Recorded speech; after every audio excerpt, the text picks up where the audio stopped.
Now get into credit cycles. And as we've been discussing, that they definitely have a significant impact on the business cycle.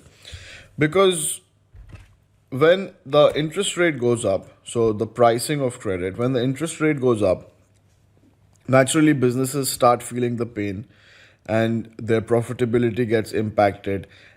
They don't want to expand business anymore.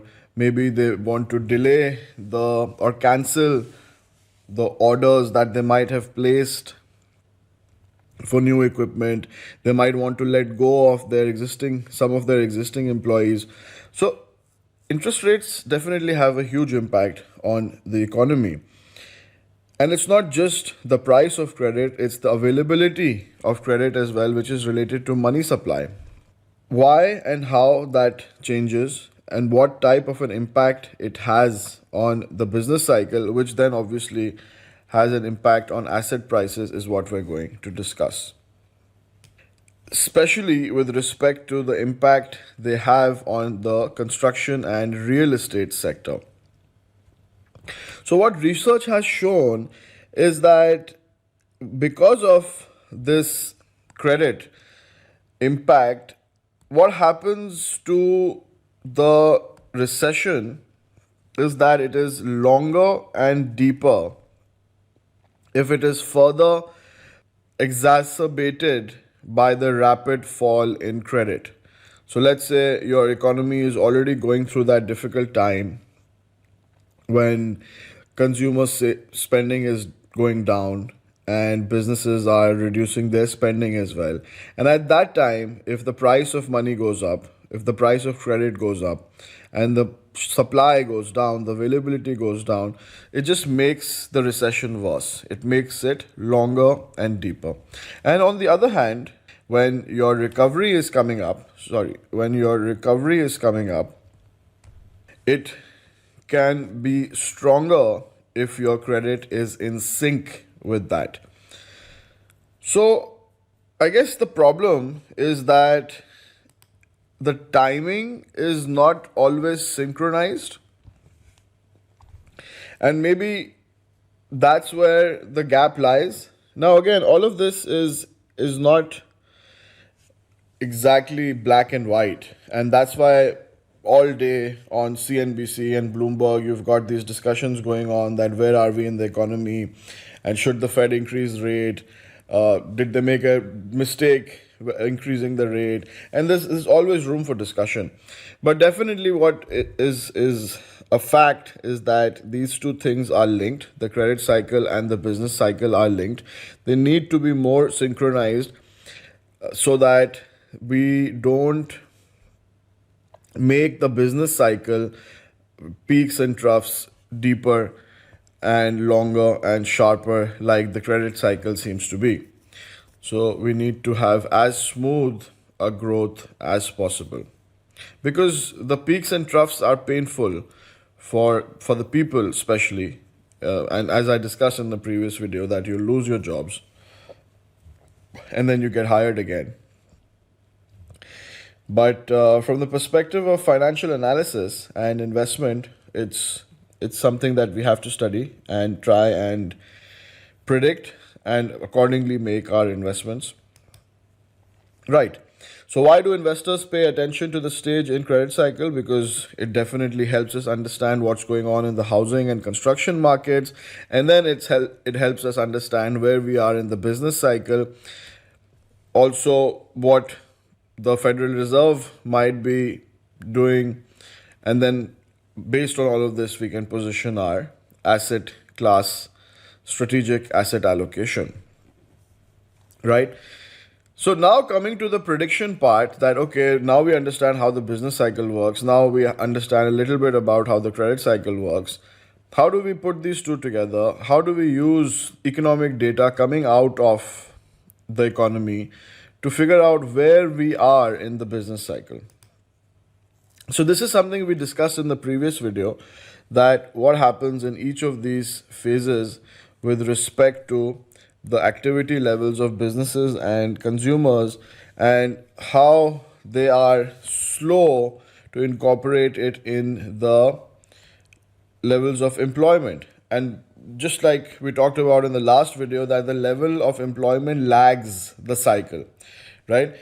It's by the time they start hiring the temporary employees, you're already in the expansion phase, right? You don't start hiring in the recovery phase. So if you are looking at hiring of employees as an indicator for the recovery, well, you're going to be late, because by the time the hiring starts, you're already in the expansion phase. What you should be looking at is the slowing down of layoffs. Now, what we want to talk about is capital spending. That how do companies increase or decrease capital spending, and we as analysts, how can we monitor that and try to get an understanding of where we are in the business cycle. Now, just like there is a potential GDP for the economy, similarly for businesses also there is a certain capacity that they have, right? And if it is not being utilized entirely, then they don't see the need for capacity expansion. But once the recovery stage is there and the expansion stage comes in, they start to feel that we don't have enough production capacity, right? And they start considering expansion. But the orders actually, by the time the orders are placed, you're already entering the slowdown. So you don't have to look at the new equipment which comes in by the time you're already in the slowdown. By the time the new equipment arrives, you're either in the slowdown or in the contraction. So in the expansion phase, they will probably start considering ordering the new equipment. And that is what we need to focus on, because orders actually precede the actual shipment. So we need to focus on the orders. And by the way, these orders get cancelled as well. So if they're not delivered by the time the contraction phase is there, then they will get cancelled as well. So as far as capital spending is concerned, as an indicator to get an understanding of where we are in the business cycle, you can look at orders, right? But then again, by the time those orders start coming in, you're already in the expansion phase.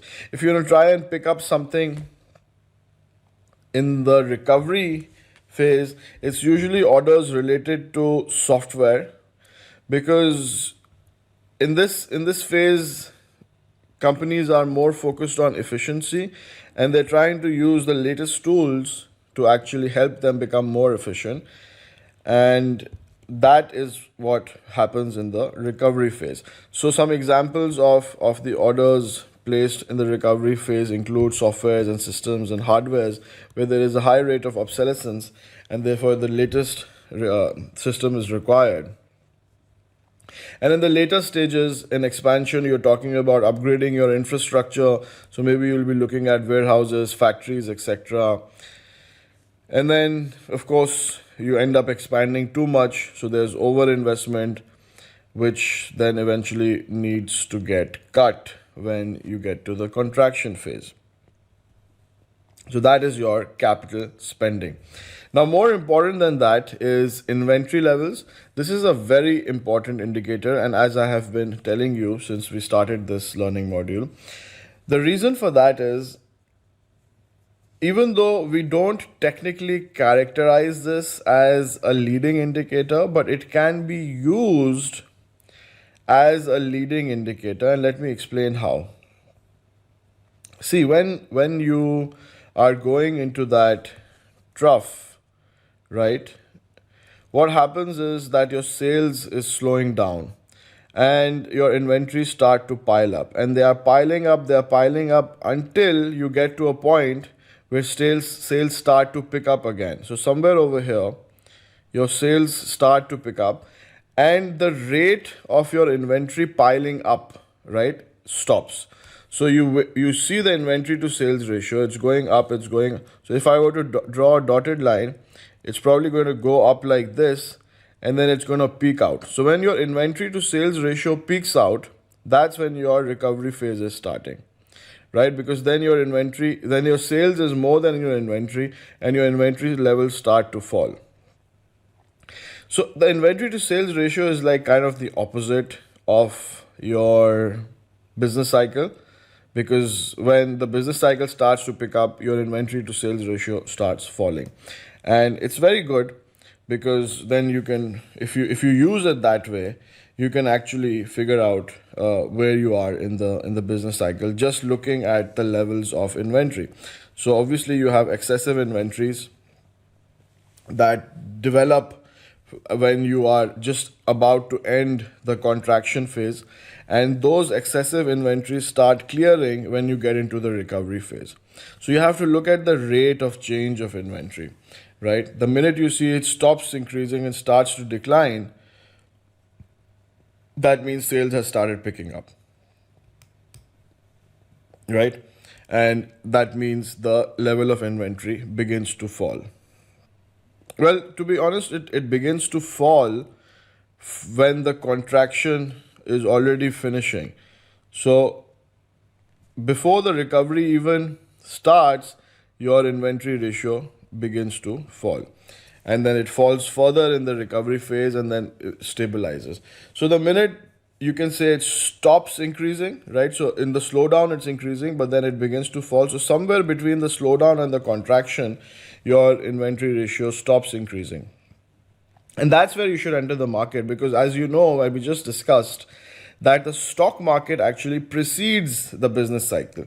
So the stock market will start going up before the business cycle starts going up. And to be able to time that, you should probably look at the inventory ratio when it stops increasing. Right.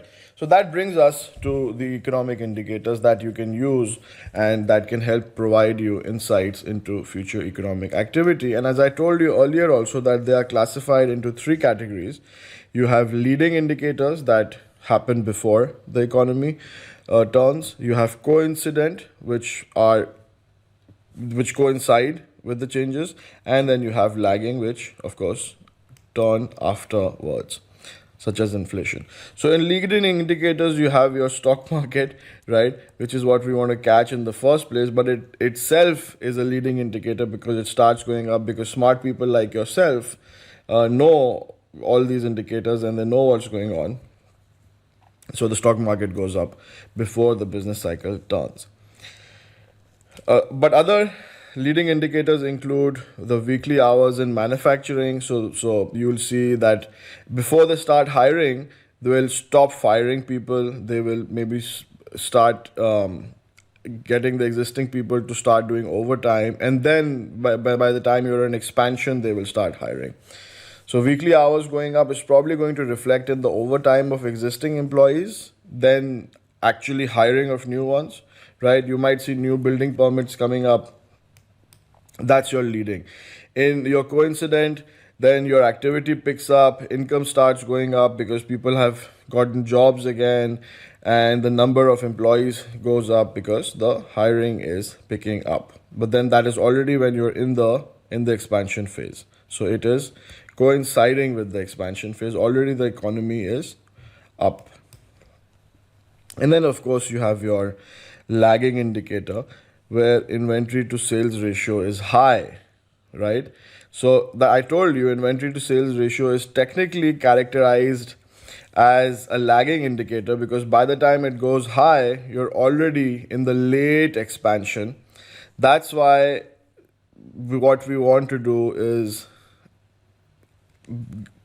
time it in the opposite fashion, right? Use it as sort of a counter signal where that it stops going up and then it starts coming down. That's probably the time to get into the market. So therefore, because I mean, if it goes up when you're already into where your economy is already starting to go down, that's when your inventory to sales ratio is peaking.